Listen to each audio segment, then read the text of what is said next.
Ma'am साहब, इस जगह पे आपका क्या काम है? ये जानना तुम्हारे लिए जरूरी नहीं है। जाओ, जहाँ रुकने के लिए बोला वहाँ वेट करो। ठीक है, जैसी आपकी मर्जी।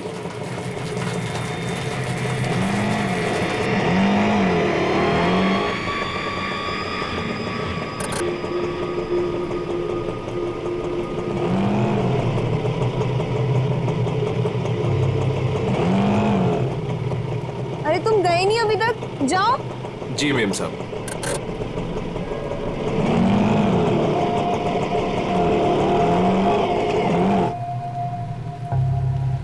हेलो विशाखा, मैं करिश्मा बोल रही हूँ। मैं एमजी रोड के यहाँ कंस्ट्रक्शन बिल्डिंग पे खड़ी हूँ।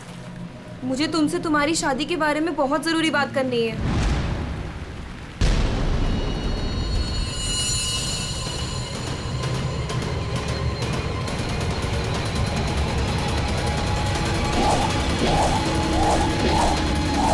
मेम साहब, मेम साहब, मेम साहब, कहाँ चली गई? मैं तो यहीं छोड़ के गया था। मेम साहब, मेम साहब।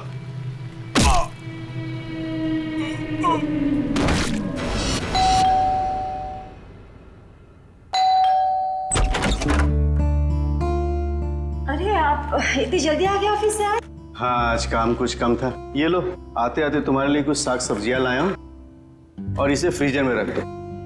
विशाखा के लिए लाया हूँ, उसे आइसक्रीम पसंद है ना? आज आपकी लाडली ये खाने वाली नहीं है। पर क्यों? आज सुबह से ही उदास है, खुद को कमरे में बंद कर रखा है और खाना भी नहीं खाया उसने। तुमने उसे कुछ कह दिया क्या? मैं क्या कहूंगी, लेकिन हाँ, आज सुबह किसी का फोन आया था।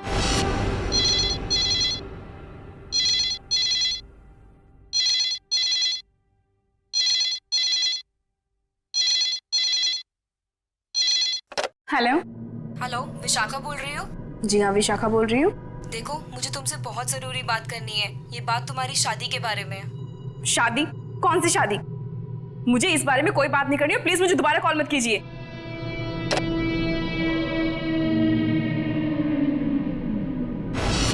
अरे इतनी मुश्किल से तो 2 हफ्ते पहले टूटी हुई शादी को भूल पाई थी, अब फोन करके उसके जख्म किसने हरे कर दिए? बहुत पूछा मैंने कि किसका फोन था, लेकिन रोई जा रही है, जवाब ही नहीं दे रही है। मैं देखता हूँ, तुम चिंता मत करो। विशाखा, विशाखा बेटे, विशाखा बेटे, दरवाजा खोलो। विशाखा, दरवाजा खोलो। विशाखा! ये दरवाजा क्यों नहीं खोल रही है? रोने की आवाज भी नहीं आ रही। कहीं उसने कुछ? अरे तुम विशाखा को नहीं पहचानती क्या? वो ऐसा कुछ नहीं करेगी। विशाखा बेटा, दरवाजा खोलो बेटे। विशाखा, दरवाजा खोलो। विशाखा! विशाखा?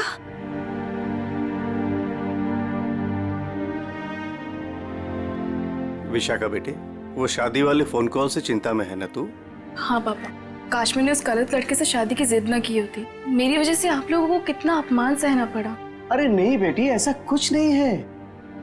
उस लड़की के साथ तेरी शादी नहीं हुई, ये तो बड़ी अच्छी बात है। उस परिवार से तू बच गई बेटे। हाँ। और फिर हमारे इस लाडो के लिए इस शहर में कोई लड़की की कमी है क्या? हाँ? और क्या, हमारी विशाखा है इतनी प्यारी कि कोई भी लड़का इसे देखते ही पसंद कर लेगा। नहीं माँ, इस बार अपनी पसंद पे भरोसा करके मैं कोई गलती नहीं करना चाहती। आप लोगों की पसंद पे ही मेरी मंजूरी है। अरे हाँ सरिता, कल ठीक 3 बजे लड़के वाले विशाखा को देखने आ रहे हैं, तुम तैयार रहना। आपने पहले क्यों नहीं बताया? ओहो श्रीमती जी, तो अब तो बता दिया ना। हाँ? पापा, मुझे भगाने की बहुत जल्दी है ना आपको? मैं क्यों नहीं, अब इसकी शादी हो जाएगी तो इस कमरे को मैं अपना स्टडी रूम बना लूंगा।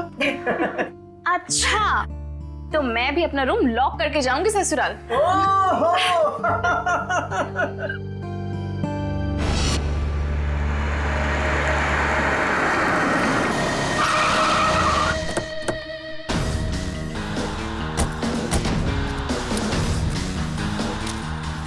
भाई साहब, मैं यहाँ का बचपन, मैंने ही आपको फोन किया था। लाश कहाँ पर है? जी उस तरफ। चलो दिखाओ। जी।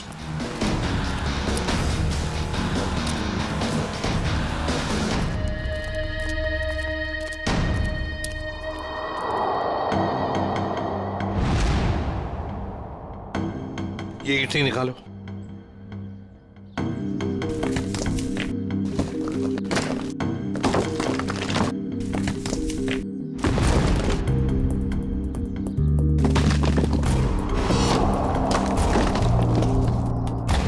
लगता है लाश को छुपाने की पूरी कोशिश की, लेकिन पूरी तरह से कामयाब नहीं हुआ है। हाँ, छुपाने की तो बहुत कोशिश की है, मगर जरूर कुछ ना कुछ तो भूल गया है वो। कोई ना कोई सुराग तो हमें जरूर मिलेगा। वैसे लाश ज्यादा पुरानी नहीं दिख रही है।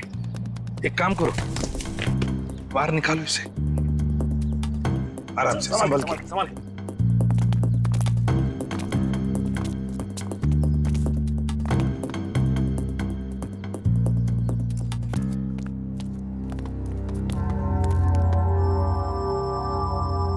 ये देखो, बड़ी बेरहमी से मारा है इसे। सामने से सीधे चाकू घोंप दिया सीने में। हाँ सर, देख के लगता है कि इसे चीखने चिल्लाने का मौका ही नहीं मिला। ये देखो, इसके सिर के पीछे भी चोट है। लगता है जिसने भी ये किया है ना, शायद पीछे से आकर इस रिक्शा वाले के सिर पर पीछे से हमला किया, वार किया। ये बेचारा मुड़ गया हमलावर को देखने के लिए, तो सामने से चाकू घोंप दिया।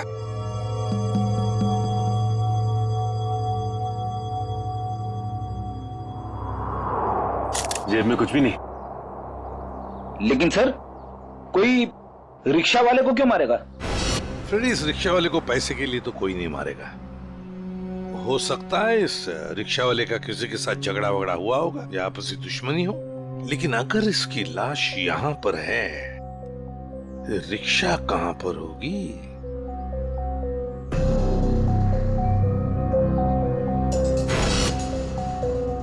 सर, हाँ सर ये देखिए सर, ये खून की बूंदें और घसीटने के निशान हैं।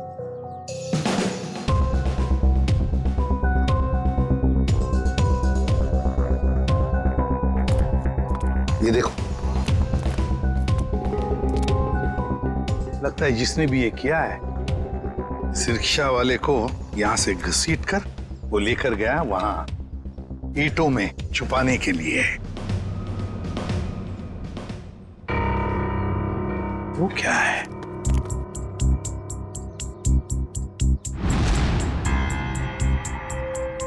किसी आदमी की घड़ी? अरे ये तो काफी महंगी घड़ी है। शायद रिक्शा वाले की होगी। नहीं फ्रेडी, ये इस रिक्शा वाले की घड़ी नहीं लगती। इतनी महंगी घड़ी है ये, 1,00,000-1.5 लाख की तो घड़ी है ये। तो फिर सर, शायद उसी की होगी जिसने रिक्शा वाले को मारा है। वो तो ये भी सकता है कि घड़ी उस आदमी की हो जो ऑटो में बैठा था। इतनी कीमती घड़ी पहनने वाला आदमी रिक्शा में नहीं जाएगा, मुझे नहीं लगता। देखो, और भी कोई सुराग मिलना चाहिए। देखो जरा आसपास।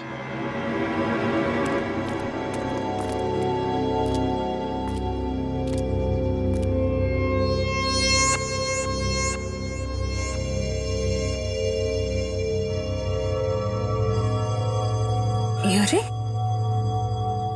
सर, कुछ मिला? हाँ सर, किसी लड़की की ये डायमंड इयररिंग मिली है, यहाँ नीचे गिरी हुई थी। इयररिंग? इसका तो एक ही मतलब हो सकता है, जब ये हादसा हुआ तब कोई लड़की यहाँ पर मौजूद थी। तो खून लड़की ने किया?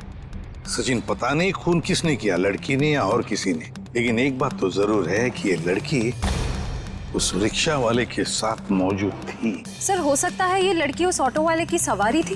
लेकिन लड़की यहाँ ऐसी जगह क्या करने आई थी? कुछ ना कुछ तो और ही चक्कर है। जो भी हो, उस हादसे में जरूर हाथापाई हुई होगी, जिसकी वजह से वहां पर वो घड़ी मिली और अब ये इयररिंग। ये केस तो बहुत पेचीदा हो गया। इतने सारे सवाल लेकिन जवाब इतने कम। सारे सवालों का जवाब इसी बिल्डिंग में है। इस बिल्डिंग को अच्छी तरह से छान मारते। Let's go.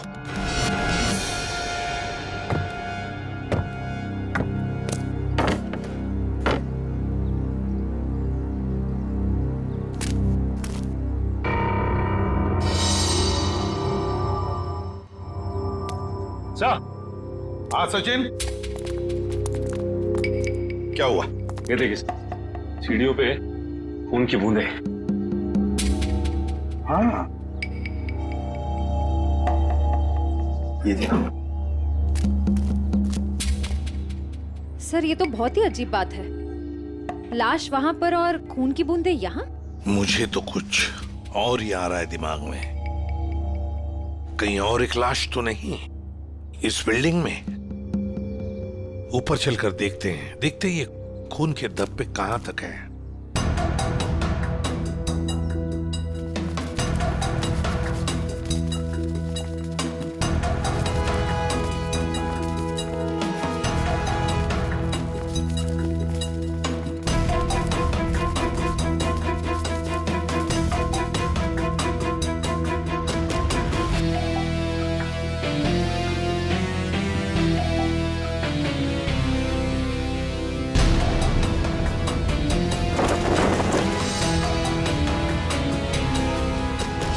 भाई साहब मैं तो कहता हूँ अभय और विशाखा एक दूसरे के लिए बिल्कुल सही है। दोनों के ख्यालात मिलते जुलते हैं, दोनों का स्वभाव एक है और वैसे एक साथ स्कूल में पढ़ चुके हैं।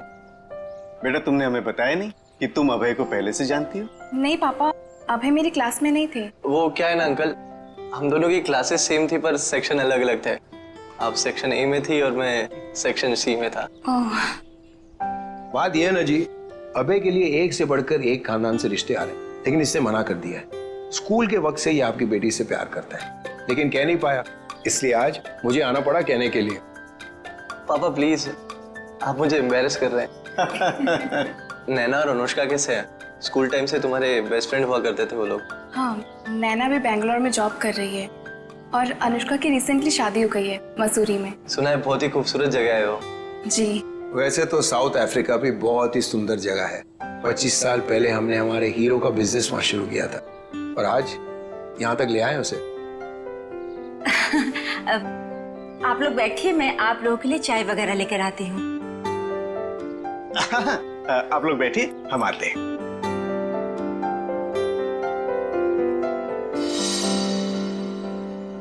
क्या बात है सरिता, क्या हुआ? देखिए, लड़का और परिवार तो मुझे अच्छे लग रहे हैं, लेकिन एक बार आप साफ साफ पूछ लीजिए, लेन देन की जो भी बात है। सरिता क्यों चिंता करती हो? देखो मुझे नहीं लगता कि धीरेन्द्र जी की कोई मांग है, और अगर होगी भी तो हम मांग पूरी कर देंगे ना। देखो सरिता, मेरी पेंशन है, तुम्हारे जेवर है, और अगर जरूरत पड़ी तो हम ये मकान बेच देंगे। आखिर हमारी एक ही बेटी है। ओफो, आप एक बार पूछ तो लीजिए ना, कहीं कोई बड़ी मांग रख दी तो। फिर तो ये रिश्ता नहीं हो पाएगा। खैर, अपनी किस्मत है, देखते हैं। चलो लीजिए भाई साहब। ये सब लाने की क्या जरूरत थी? इतनी तकलीफ क्यों की आपने? अरे क्या कहते हैं भाई साहब, ये तो कुछ भी नहीं है, ये तो आपको लेना ही पड़ेगा। चाय लीजिए। ये लो बेटे।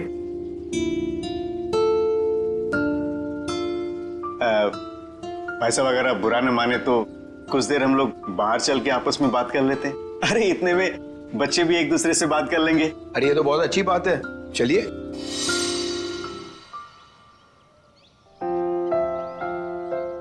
भाई साहब, आपका बेटा हमें बहुत पसंद है। मुझे भी बिल्कुल विशाखा जैसी बहू चाहिए थी। अगर विशाखा अभय को पसंद उसकी फिक्र आप मत कीजिए, हमारी मंजूरी में ही उसके यहाँ है। ये तो बड़ी अच्छी बात है, तो मैं बात पक्की समझूं? जी जरूर। धीरेन्द्र जी, अगर आपकी कोई मांग हो तो आप मुझे। ये कैसी बात कर ली आप लोगों ने? अरे भाई, भगवान का दिया हुआ सब कुछ है हमारे पास। आपकी बेटी सिर्फ 2 जोड़ी कपड़ों में चाहिए, ये आप कर पाएंगे या नहीं? मुझे समझ में नहीं आता कि मैं आपका ये कर्ज कैसे चुका पाऊंगा। लेकिन हमारी एक शर्त है। शर्त? ये शादी 2 दिनों में हो जानी चाहिए। 2 दिनों में शादी की तैयारियां हम कैसे कर सकते हैं? देखिए, ये हमारी एक ही बेटी है, हम चाहते हैं कि उसकी शादी बड़े धूमधाम से हो, इसलिए थोड़ा अगर आप हमें वक्त दे दे तो। देखिए भाई साहब, मैं आपकी बात समझता हूँ, लेकिन 3 दिनों के अंदर मुझे साउथ अफ्रीका पहुंचना है। सिर्फ मेरे बेटे की वजह से मैं अपना पूरा कारोबार छोड़ के आया हूँ। अगर आप ये नहीं कर पाओगे तो ये रिश्ता नहीं होगा। हाँ? सोच लो आप लोग।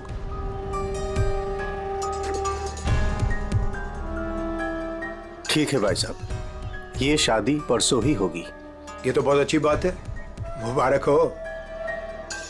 देखिए, आप शादी की तैयारियां कीजिए, पैसे की चिंता न कीजिए, वो हम करेंगे। जी।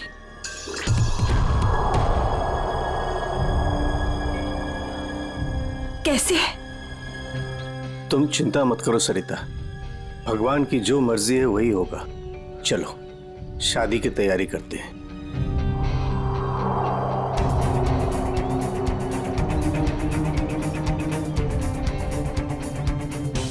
पता नहीं मुझे ये सब ठीक क्यों नहीं लग रहा है।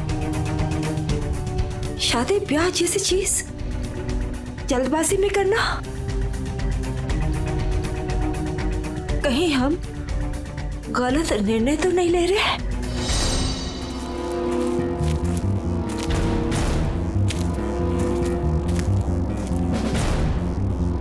सर, इस लड़की का चेहरा तो पूरी तरह से बिगड़ चुका है। इसकी पहचान करना बहुत मुश्किल होगा। बस लड़की के पास से ना ही कोई आइडेंटिफिकेशन मिला है, ना ही कोई मोबाइल। तो लाश को देख के लगता है कि इसकी और उस ऑटो ड्राइवर की मौत लगभग एक ही वक्त हुई है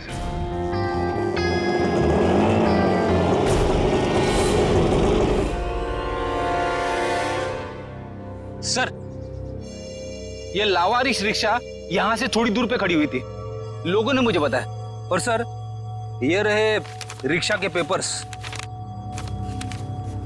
वो लाश इसी रिक्शा ड्राइवर की थी, चमन नाम था उसका। और सर, ये फोटो भी लगी उसकी। हाँ, चमन खुद मालिक था इस रिक्शा का। और कुछ मिला? हाँ सर, मोबाइल मिला है सर, लेकिन सर बैटरी डाउन है इसकी। ठीक है, कोई बात नहीं, इसमें से हमें बहुत कुछ इंफॉर्मेशन मिल सकती है।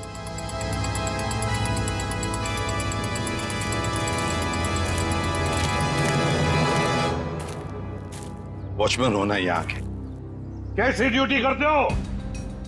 दो खून हुए यहाँ पर। साहब जी, ये सब कैसे हुआ? मुझे नहीं पता चला। चुप, नाटक बंद। जरा याद करके बताओ, क्या कोई आया था यहाँ पर इस रिक्शा में से? कोई नहीं आया था इस रिक्शा से। ये कैसे हो सकता है? हा? कोई बिल्डिंग से ऑटो दूर क्यों खड़ा करेगा? बताओ कौन आया था? हाँ साहब जी, याद आया, जब मैं खाना खाने गया था ना, जरूर कोई आया होगा। झूठी करते हो।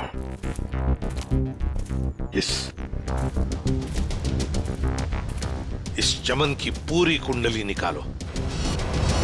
हाँ अभिजीत सर, वो ऑटो वाले के फोन की डिटेल मिल गई है सर। ये 11 बजे के करीब ममता नगर से निकला और 11:30 बजे जेएल स्टेशन पे पहुंच गया। ये MG road under construction building पे कब पहुंचा? सर 12:30 बजे। जेल स्टेशन से सवारी लेने के बाद 12:40 पे उस जगह पे मिला था जहां पे वो ऑटो खड़ा मिला था। मतलब जेल स्टेशन से उसने सवारी उठाई, तो फिर अभिजीत उस वक्त दो मोबाइल फोन होंगे उस रिक्शा में, एक रिक्शा वाले का और शायद इस सवारी का भी।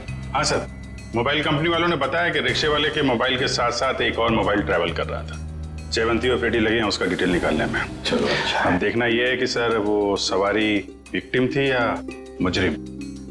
सर, हाँ सर, वो जो ऑटो की सवारी का मोबाइल नंबर था वो दिल्ली का नंबर है और किसी करिश्मा के नाम पे रजिस्टर्ड है। दिल्ली? अच्छा, इस करिश्मा के बारे में और कुछ पता चला? नहीं सर, और कुछ डिटेल्स तो अभी पता नहीं चल पाए हैं। ये तो पता चला होगा कि उसने आखिरी कॉल किसको किया। किसी लैंडलाइन नंबर पे किया था आखिरी कॉल। पोपटवाड़ी का कोई उदय कुमार है। पोपटवाड़ी उदय कुमार। पंकज काम करो, इस दिल्ली वाली करिश्मा के सारे डिटेल निकाल, पूरे के पूरे डिटेल। और अभिजीत, इस पोपटवाड़ी के उदय से मिल लेते हैं, पता तो चले ऐसी भी क्या बातें हो रही थी करिश्मा और उसके बीच में। इसका चेहरा तो बहुत बुरी तरह से बिगड़ गया है, एकदम तहस नहस हो गया है। सर, इनके फेस को हम रिकंस्ट्रक्ट नहीं करवा सकते? बहुत मुश्किल काम है तारिका, बहुत वक्त लगेगा। हाँ, लेकिन एक बात जरूर पता चल गई। ये पता चल गई कि ये काम क्या करती थी। क्या काम? तारिका, ये लड़की एक नर्स थी। नर्स? ये देखो, ये देख रहे हो, ये इसकी उंगलियों पर और ये अंगूठे पर ये कॉल। ये निशान तो ज्यादातर उन्हीं लोगों के हाथों में होता है ना जो दूसरों को इंजेक्शन देते हैं। एग्जैक्टली तारिका। अब मुझे लगता है ये खून या तो किसी बदले की भावना से किया गया है या फिर कोई प्यार व्यार का चक्कर। प्यार व्यार का चक्कर? तुमको ऐसा लगता है तो तुम फोरेंसिक आते ही क्यों? तुम अब से मत आया करो हमारे लैब में प्लीज। हाँ, अरे ये क्या? हाँ। और अभिजीत, तुम्हारे और मेरे बीच में जो भी था ना वो खत्म। प्यार का चक्कर। विशाखा, तुम्हें पता है वैसे तो मैं अभय की मुंह बोली बहन हूँ, पर हाँ, एक सगी बहन अपने भाई को उतना प्यार नहीं करती, उससे भी ज्यादा प्यार मैंने अपने भाई को दिया है। Sweet of you. Thank you so much मेरे भाई को शादी के लिए हाँ कहने के लिए। यकीन ही नहीं हो रहा है ना, इतनी जल्दी सारी तैयारियां हो जाएगी। और आज हमारी बेटी की मेहंदी की रस्म है। तुम ठीक कह रही हो, मगर ये सब कुछ मुमकिन नहीं होता अगर धीरेन्द्र जी हमारी सहायता नहीं करते तो। देखो ना, अभय की बहन माया किस तरह से सुबह से लेके सारा काम कर रही है, कितनी अच्छी तरीके से कर रही है ना? वाकई। सर, यहाँ पे तो शादी की तैयारियां चल रही है, पूछताछ कैसे करेंगे? वही तो, लेकिन एक बात याद रखना, ऐसे माहौल में जरा समझदारी से काम लेते हैं, किसी को ठेस नहीं पहुंचनी चाहिए, है ना? अरे आइए आइए, आप लोग लड़के वालों की तरफ से? देखिए, हम लोग मेहमान नहीं हैं, हम लोग सीआईडी से आए हैं। सीआईडी? यहाँ सब कुछ ठीक तो है ना? देखिए, आप फिक्र मत कीजिए, हमें पता है आपके घर में शादी का रस्म चल रहा है, लेकिन देखिए बात कुछ ज्यादा नहीं है, सिर्फ 2 मिनट की बात है। एक बात बताइए, कल लैंडलाइन पे कोई अनजान फोन आया था आपको? हाँ, मेरी बेटी विशाखा ने फोन उठाया था। जरा बुलाइए ना विशाखा को। विशाखा बेटी, 1 मिनट इधर आना। हाँ जी, 1 मिनट। जी पापा। बेटे ये। हाय विशाखा, शादी मुबारक हो। Thank you. हम सीआईडी से हैं, मैं इंस्पेक्टर श्रेया। कल सुबह 10 बजे लैंडलाइन पे एक कॉल आया था। जी आया था। किसका फोन था? किसी करिश्मा का फोन था, बट मैं उसे नहीं जानती। अगर तुम उस लड़की को नहीं जानती हो तो उसने तुम्हें क्यों कॉल की? दरअसल वो मुझसे मिलना चाहती थी, पर मैंने उसे मना कर दिया। तुम तो कह रहे हो तुम उसे जानती तक नहीं, फिर भी वो तुमसे बात करना चाहती थी। कोई ना कोई तो वजह जरूर होगी, हैं? बताओ। शायद वो मेरी शादी के बारे में कुछ बात करना चाहती थी। क्या क्या बात करना चाहती थी? कुछ बताया उसने? जी, तब तक तो मुझे भी नहीं पता था कि मेरी शादी होने वाली है। वो शायद मेरी पिछली शादी के बारे में बात करना चाहती थी। मतलब विशाखा, तुम्हारी पहले भी एक शादी तय हो चुकी थी जो टूट चुकी है। देखिए प्लीज, अगर इस बारे में इस वक्त बात न करें तो अच्छा होगा। बड़ी मुश्किल से उस सदमे से ये उभर पाई है। प्लीज। पापा, इट्स ओके, मुझे उस बात से कोई फर्क नहीं पड़ता है। पर आप इस फोन कॉल के बारे में मुझसे इतने सवाल क्यों पूछ रहे हैं? दरअसल बात यह है कि करिश्मा नाम की उस लड़की का। एक मिनट, मैं समझाता हूँ। देखिए, ये करिश्मा जिसने फोन किया था यहाँ पर, हम उससे मिलना चाहते हैं एक केस के सिलसिले में। ये करिश्मा कोई मुजरिम है क्या? क्या इसने कोई जुल्म किया है और ये मुझसे क्यों बात करना चाहती है? देखो, करिश्मा मुजरिम है या नहीं ये अब तक तय नहीं हुआ है। खैर छोड़ो, आप लोग शादी की तैयारियां करो। और विशाखा, हम सब की तरफ से शादी मुबारक हो। Thank you.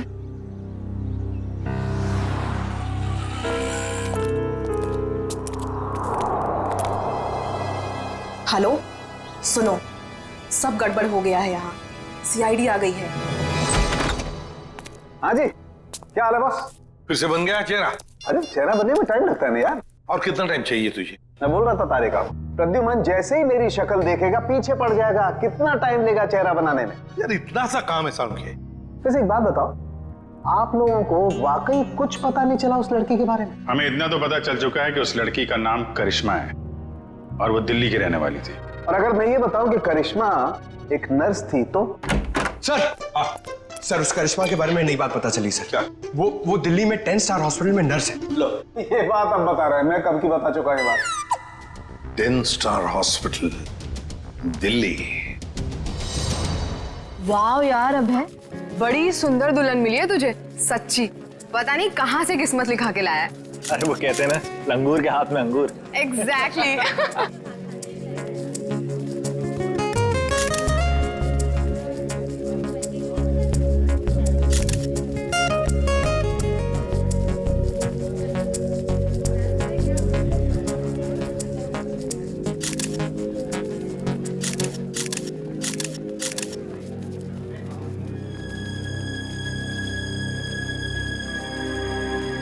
उदय जी आप रो रहे हो? सब ठीक तो है ना? ये तो खुशी के आंसू हैं। आज अपने बेटी को दुल्हन बना जो देख पा रहा हूं मैं, इसलिए। आपसे कुछ बात करनी थी। हाँ हाँ, तो कहिए ना। यहाँ कहना ठीक नहीं होगा, जरा अंदर चलिए ना। क्यों, हमसे शादी में कुछ कमी रहेगी है क्या? नहीं नहीं नहीं नहीं, वो सब ठीक है, A1। देखिए, सारे मेहमान आ रहे हैं, अगर हम यहाँ से चले गए तो कुछ परेशानी हो जाएगी। फेरे हो जाए, उसके बाद दोनों बैठ करके बातें करते हैं। देखिए, मेहमानों को छोड़िए, आप अंदर चलिए, वरना ये शादी नहीं होगी।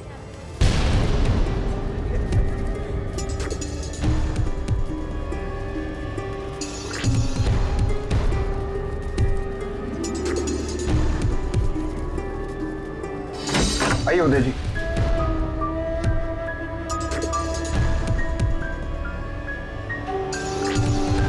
धीरेन्द्र जी, बात क्या है आप बताइए ना। देखिए, मेरी परेशानी बढ़ती जा रही है। अरे भाई, परेशान होने की कोई बात नहीं, एक छोटी सी रिक्वेस्ट है। कैसी रिक्वेस्ट? आपको याद है मैं आपके घर आया था आपकी बेटी को देखने, और मैंने आपको कहा था मुझे दहेज बिल्कुल नहीं चाहिए। जी मुझे अच्छी तरह से याद है, आपने कहा था कि आपको दहेज नहीं चाहिए। तो अब क्या चाहिए आपको? मैं अपनी जुबान का पक्का हूँ, कहा ना दहेज नहीं चाहिए, दहेज नहीं लूंगा। हाँ, मगर आपको दहेज नहीं चाहिए तो क्या चाहिए?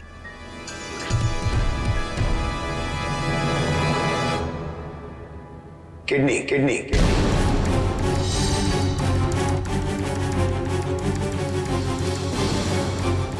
किडनी? पर किसकी? मैं शायद आपको बताना भूल गया कि मेरी तबीयत दरअसल ठीक नहीं रहती, और जल्द से जल्द अगर किडनी ट्रांसप्लांट नहीं हुआ तो मैं ज्यादा दिन नहीं बच पाऊंगा।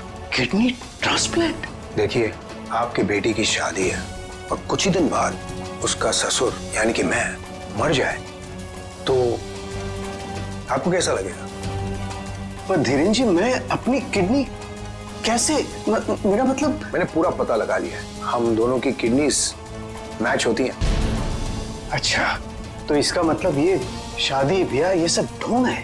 दरअसल आपको मेरी किडनी चाहिए, इसलिए आपने ये सब। अब फेरों में 2 घंटे और, बहुत समय आपके पास, सोच लीजिए। और वैसे भी हम दोनों एक परिवार का हिस्सा बनने जा रहे हैं, तो एक परिवार वाले का फर्ज बनता है दूसरे परिवार वाले की जान बचाने का।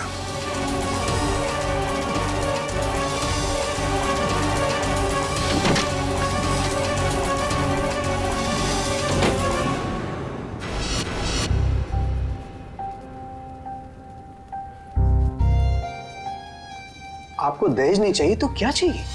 Kidney kidney kidney.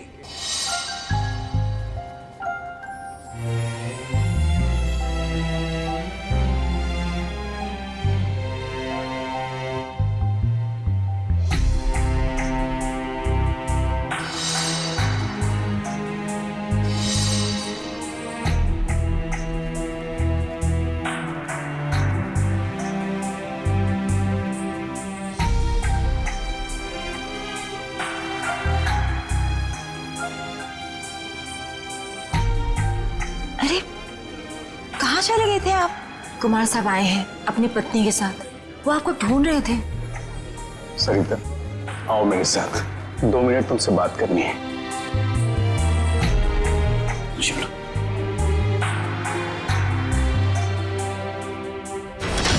आओ सरिता। क्या हुआ, मुझे बताएंगे भी? सरिता, दरवाजा बंद कर दो, बताता हूं।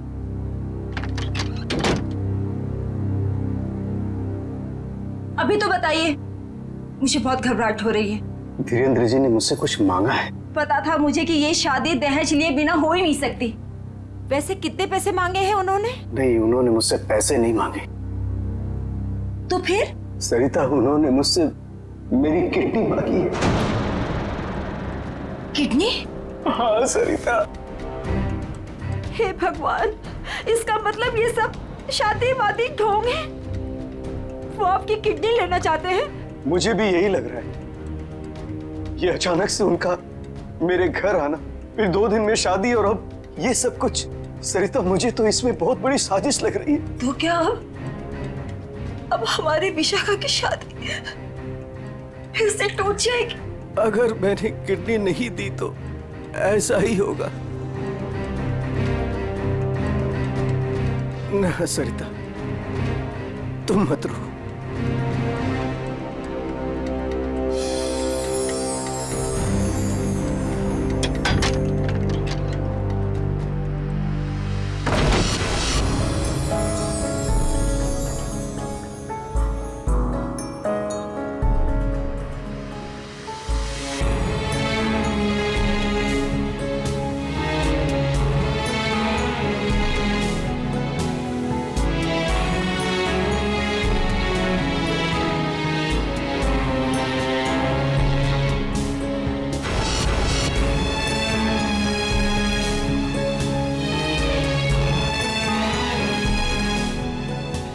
सारे मेहमान आ चुके हैं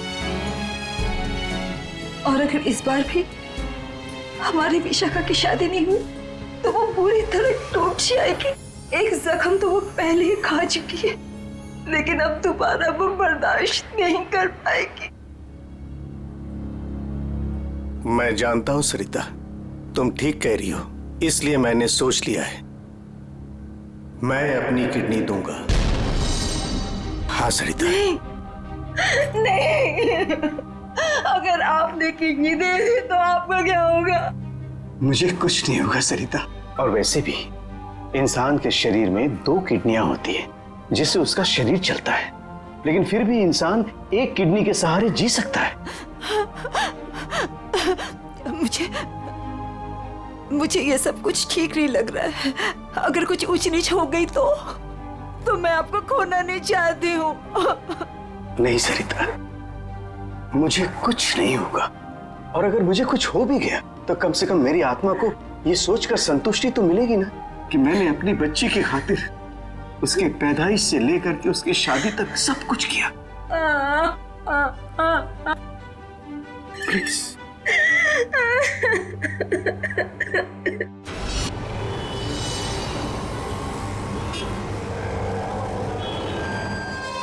हेलो सर, मैं अनुज, इस हॉस्पिटल का डीन। करिश्मा की मौत की खबर सुनकर आई एम शॉक्ड। वो बहुत ही काबिल नर्स थी। वैसे डॉक्टर साहब, एक बात समझ में नहीं आ रही है, ये करिश्मा ने अचानक से छुट्टी क्यों ली और फिर यहाँ से मुंबई चली गई? कोई खास वजह थी क्या छुट्टी लेने? उसने छुट्टी ली और यहाँ से चली गई। अब यहाँ से जाने के बाद वो कहाँ गई, किस लिए गई, इसके बारे में हमें कुछ नहीं पता। देखिए, हम लोग करिश्मा के घर गए थे, लेकिन वहां से कोई ज्यादा जानकारी मिली नहीं है। क्या आप बता सकते हैं कि यहाँ पे करिश्मा को कोई सामान वगैरह पड़ा है? आप चाहें तो करिश्मा का लॉकर देख सकते हैं। जी हाँ, जरा दिखाइए लॉकर। आइए। चलिए। अरे सर, इस लॉकर को देखकर मुझे मेरी नानी की अलमारी याद आ गई। वो भी अपना सारा सामान ऐसे ही ठूस ठूस के रखती थी। सर, ये तो किसी मरीज की मेडिकल रिपोर्ट है। किसकी फाइल है ये? दे उदय कुमार। उदय? विशाखा के पिताजी उदय कुमार? कमाल है, इस फाइल को तो हॉस्पिटल के रिकॉर्ड रूम में होना चाहिए। ये करिश्मा के लॉकर में कैसे? मतलब ये करिश्मा उदय जी और उसके परिवार वालों को जानती थी? वो परिवार वाले तो बता रहे थे कि वो करिश्मा को जानते ही नहीं। जरा बताइए, किस चीज का इलाज चल रहा था उदय का?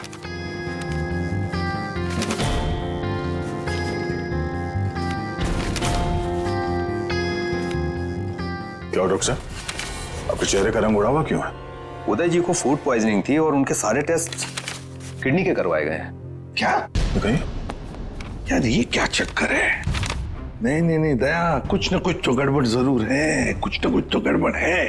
अच्छा डॉक्टर साहब, इस करिश्मा का बर्ताव कुछ अजीब लगा आपको? मतलब कुछ गड़बड़ लगा आपको कभी? नहीं, ऐसा तो कुछ भी नहीं लगा। सर, ये देखिए। माय गॉड, तो ये बात है। क्या बात है उदय? अरे डॉक्टर चंद्रप्रकाश, आओ बैठो बैठो। ये अचानक क्या बात करना चाहते हो तुम मुझसे? और भाभी जी क्यों रो रही हैं? शादी में कोई मदद वगैरह चाहिए? डॉक्टर, शादी की कोई बात है ही नहीं। अच्छा, तुम ये फाइल मेरी देखो ना, मेरी मेडिकल फाइल। ये फाइल चेक करके बताओ कि क्या मैं अपनी एक किडनी डोनेट कर सकता हूँ? उदय, तुम्हारी बेटी की शादी हो रही है और इस वक्त तुम्हें ये सवाल सोच रहा है? डॉक्टर, शादी न रुके इसलिए तो मैं ये बात पूछ रहा हूँ तुमसे। बताओ ना। क्या मतलब है? मतलब मैं बाद में तुम्हें समझाऊंगा। तुम पहले मुझे ये बताओ कि मैं एक किडनी के सहारे जी सकता हूँ या नहीं। बताओ डॉक्टर, मुझे प्लीज बताओ ना।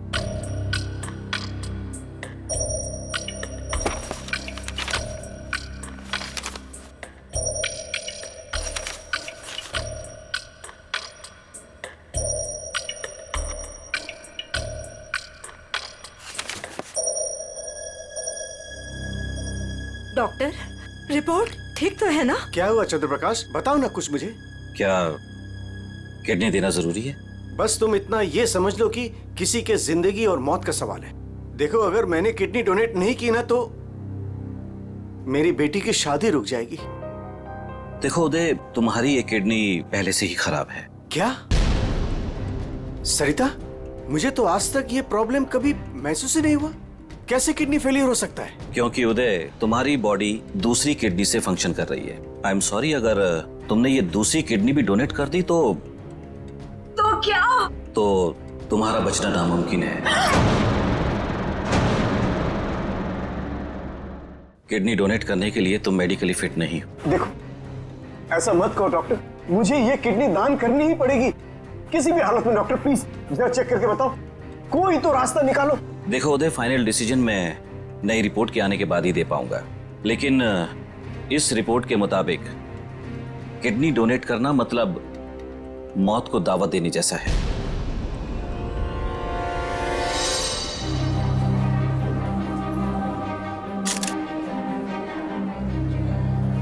आओ। क्या हुआ माँ? आप परेशान लग रही हैं। नहीं, ऐसी कोई बात नहीं। फेरे का समय हो गया है, आओ।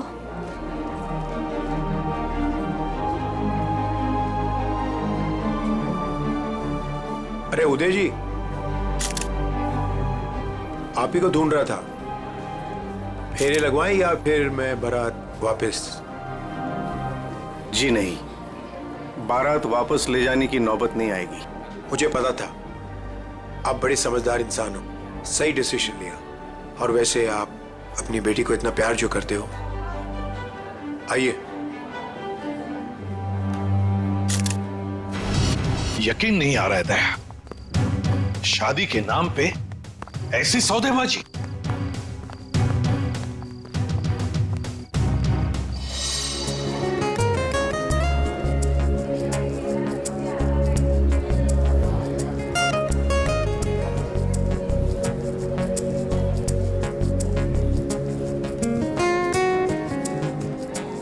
रुक जाइए।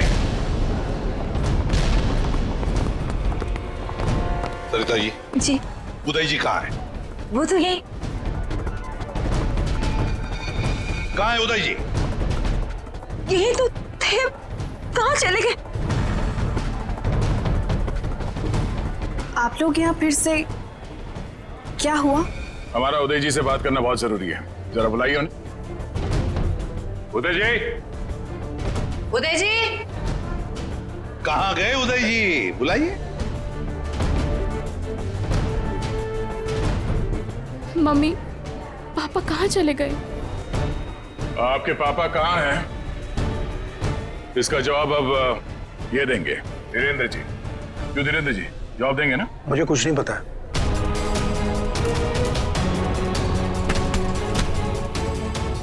नहीं पता तो सड़क कहाँ रहे आप? हाँ? सर, मैंने कुछ नहीं किया सर, मैं तो इनका असली बेटा भी नहीं हूँ सर। मेरे पति को इन लोगों ने गायब करवाया होगा और किडनी के लिए ये लोग शादी तोड़ने की धमकी दे रहे थे। मॉम, आपने बात मुझे पहले क्यों नहीं बताई? आपके और पापा से बढ़कर मेरे लिए कुछ नहीं है। शर्म आनी चाहिए तुम्हें, शादी जैसे पवित्र बंधन के आड़ ऐसा घिनौना अपराध करते हुए। सर मैं मानता हूँ, इसी प्लान के जरिए मैंने किडनियों का व्यापार किया। क्या? शायद इसीलिए उन गुनाहों की सजा है कि मेरी खुद की किडनी बेकार हो गई।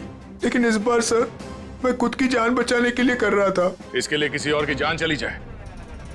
अब बताओ, करिश्मा को क्यों मारा? सर मैंने करिश्मा को नहीं मारा, बल्कि वो तो मेरी मदद करती थी मरीज ढूंढने में। सर इस बार मैंने गैंग वालों को बताया फिगर एक किडनी गायब कर दी। उसी बात को लेकर वो मुझे ब्लैकमेल कर रही थी कि वो बाकी गैंग वालों को और विशाखा को ये बात बता देगी। इसीलिए तुमने करिश्मा को मारा? इसीलिए? नहीं सर, मेरा यकीन मानो, मैंने उसे नहीं मारा। मुझे लगता है कि सर उसके मौत के पीछे मेरे बाकी गैंग वालों का हाथ है। कौन है तुम्हारे साथी? कहाँ लेकर गए उदय को? किडनी निकलवाने। ऑपरेशन शायद शुरू भी हो गया होगा। कहाँ हो रहा है ये किडनी निकालने का ऑपरेशन?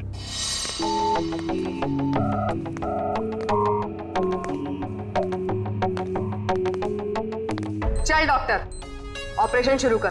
देखो, तुम जो ये कर रहे हो ना, ठीक नहीं कर रहे हो। बकवास बंद कर और अपना काम कर जल्दी।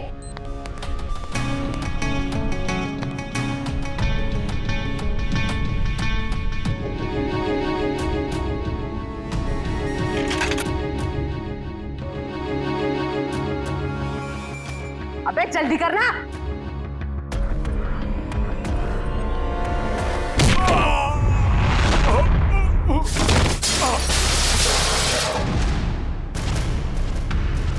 कौन है वहां? कौन है?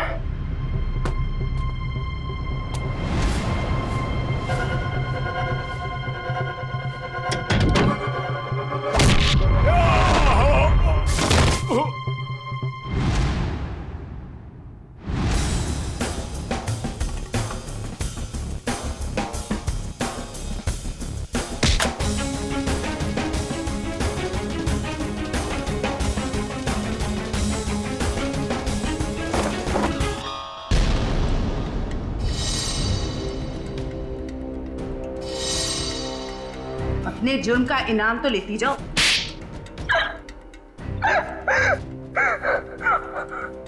ये सारा षड्यंत्र हमने सिर्फ लोगों की किडनियां हथियाने के लिए किया है। ये सब पता है हमें। ये बताओ करिश्मा को क्यों मारा तुम?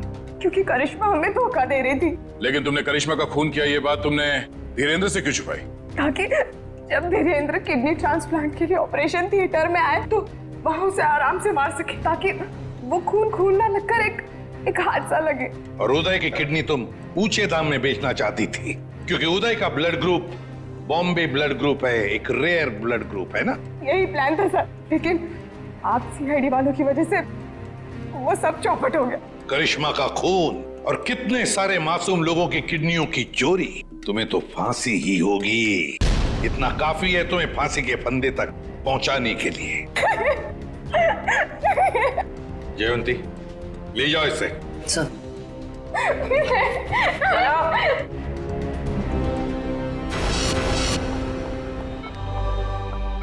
कैसे आप? तबीयत कैसी है आपकी? पापा ठीक तो है आप? सरिता, विशाखा बेटी, तुम लोग रो क्यों रहे हो? क्या हुआ मुझे? मैं आपसे कभी बात नहीं करूंगी। आपको क्या लगा मेरी शादी आपकी जिंदगी से ज्यादा जरूरी है? ऐसी कोई बात नहीं। दरअसल मैं और सरिता, हम तो सिर्फ तुम्हारी खुशी चाहते हैं बेटे। मेरी खुशी आपसे है, आपसे है। माना बाकी लड़कियों की तरह मेरा भी सपना है कि मेरा भी एक अच्छा पति हो, लेकिन वो पति मुझे अपने पिता की कीमत पर बिल्कुल नहीं चाहिए। देखा उदय जी, आपकी बेटी विशाखा कितनी समझदार है, सियानी है और सही बोल रही है। एक बात हमेशा ध्यान में रखना, बेटी घर का सम्मान होती है, सुख होती है, खुशी होती है। उसके हाथ पीले करना तो सौभाग्य की बात होती है, लेकिन उसके लिए माता पिता को अपनी जान दांव पर लगाने की कोई जरूरत नहीं। एसीपी साहब, मैं आपसे वादा करता हूं, चाहे कुछ भी हो जाए, मगर मैं इंतजार करूंगा। अब की बार मैं अपनी बेटी का हाथ सिर्फ उसी को दूंगा जो इसके लायक हो। आप सबका बहुत बहुत शुक्रिया बेटी। Thank you very much.